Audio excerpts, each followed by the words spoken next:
Hi everyone, thank you so much for clicking on this video. If you're new here, welcome. And if you're a returning viewer, then an extra special welcome to you. Go ahead and hit that red subscribe button down below because I will be posting an update to this story when I have it. So hopefully one of those comes soon because there has been a lack of police involvement in this case, and just the general circumstances surrounding this young woman's death are so shady, and 100% this needs to be looked into further. And this is the story of Lauren Smith Fields. Lauren Smith Fields was born on January 23rd, 1998, making her 23 years old at the time of her death. She was living in Bridgeport, Connecticut, which is a seaside town that is kind of close to Stanford. As far as I can tell, she was either studying to become a physical therapist or she just had general hopes of becoming one. As you can see from her photos, she is absolutely gorgeous, and she also had a very silly and fun personality to go along with her beautiful looks. She showcased this on her social media accounts, including her TikTok and Instagram. She seemed to be very interested in travel and beauty. She seemed to have an eyebrow gig that she did on the side. You can also see that she does drink in her TikToks, but it doesn't seem like she has any sort of issue with alcohol abuse, which will come into play later in this story.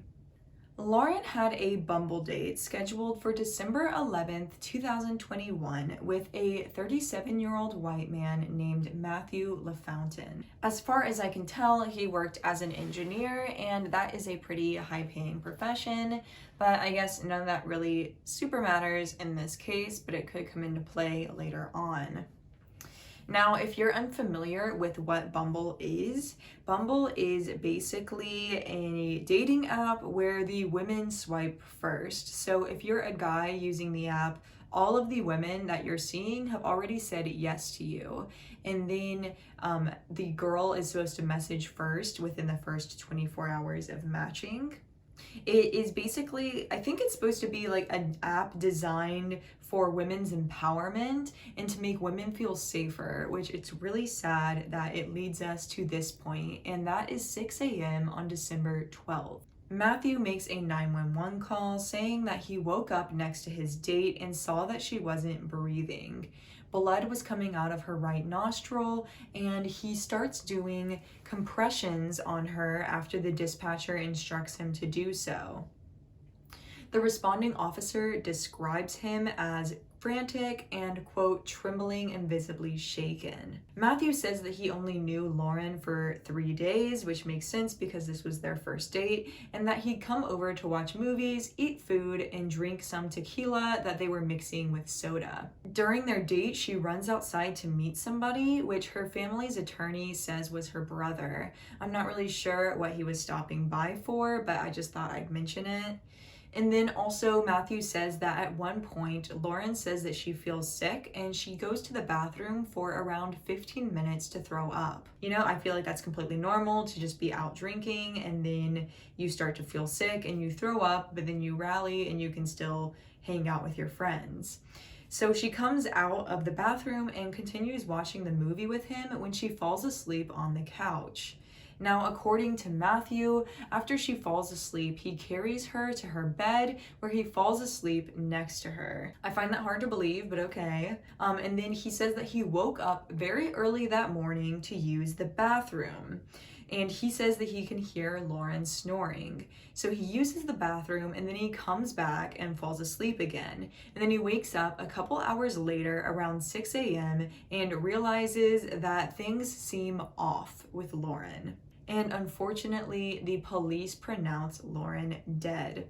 Multiple outlets report that the police work in this case was shoddy at best, because the officers really haven't taken it seriously. And this part is really gonna piss you off.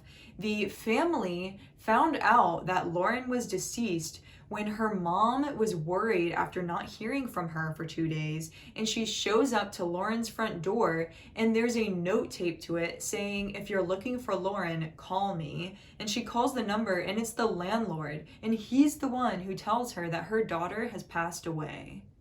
According to the police, they didn't tell the family because they already had Lauren's passport and her cell phone and they knew who she was. But that really doesn't make sense for why you wouldn't notify the next of kin that someone has died. That makes no sense to me. So Lauren's family goes through her apartment after the police have been there, and they notice that there is tons of physical evidence that has not been collected yet. They find a pill, which the family describes as a sedative, and then they also find sheets with blood on them. I'm putting a video up that they filmed while in her apartment now, and it is like a round blood stain that was found in the middle of her sheets. Now, does that come from a nosebleed? I don't think so. I mean, it's the middle of the mattress. That's not where your face is. And it looks to me like there's some sort of mass in the middle of it. Doesn't it look like there's a little blood splotch or clot or something? And they also find a used condom in the bathroom. And I mean, this could have been a condom from several days earlier, or maybe it's from her and Matthew's encounter that night. But still, a condom is bound to have DNA on it. Why wouldn't you collect that?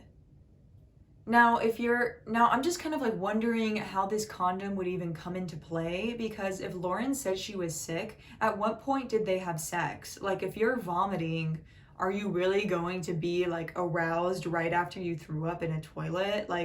I don't know. I just find that kind of odd, and I just feel I don't know, we'll get into it. Now, most of the information we have is from the Smithfields family because the police really weren't taking this seriously. Her family has had to work tirelessly to get the proper amount of evidence and media coverage for Lauren. According to Lauren's family, the police were really ignoring them for the most part and have been extremely disrespectful to her family when they've called. The responding officer was moved off of the case and they got a different officer around 2 weeks in. And this is when on December 29th, the family finally gets the police to do a sweep of Lauren's apartment. The police insist that Lauren's death was an accident, and the medical examiner found that Lauren's death was an accidental overdose caused by acute intoxication due to the combined effects of fentanyl, promethazine, and hydroxyzine, and alcohol. Promethazine and hydroxyzine seem to be prescription allergy medications, but they can also be used as sedatives for surgery. And I'm sure that the tequila that they were drinking was really increasing this sedative effect. I'm not sure if Lauren had a prescription for this medication or if it was something that was dropped in her drink by Matthew. Because I'm telling you, I really don't see this girl taking fentanyl voluntarily. So if you don't know what fentanyl is, it's an extremely strong sedative, and you can look up in any local news outlet and they'll have a story about somebody overdosing on fentanyl. Fentanyl has been laced into different drugs to get a stronger effect, but it's extremely dangerous and it's very easy to overdose on. I think it's actually what Demi Lovato was taking when they had their overdose a few years back. Now, any of these drugs combined with alcohol could be a deadly combination. So I'm just kind of wondering how Lauren got a hold of these drugs, because according to her family, there was no outward signs that she was using drugs. I think that it's really odd that this all happens when she's on a first date with a man that she barely knows. I'm definitely not trying to shame Lauren for going on a date with somebody she met on a dating app, or even for having sex on the first date. But Matthew was a stranger, and that's why I feel like he needs to be investigated. And what's really frustrating is that the police have not even brought Matthew into the station for an interrogation. They told her brother that when they came to investigate, Matthew was a nice guy and they didn't feel like he had anything to do with it. So they called this a accidental overdose. Now, Matthew originally wasn't even named. He was kept anonymous because this wasn't a criminal case. But now that it is being investigated as a criminal matter, they have named him. And here is his Facebook page. It's since been deleted and he is not cooperating with the investigation. Actually, right after I finished filming this video, the Daily Mail released a story saying that Matthew has hired a lawyer and he now is cooperating with the investigation, but he still denies any wrongdoing in Lauren's fentanyl overdose.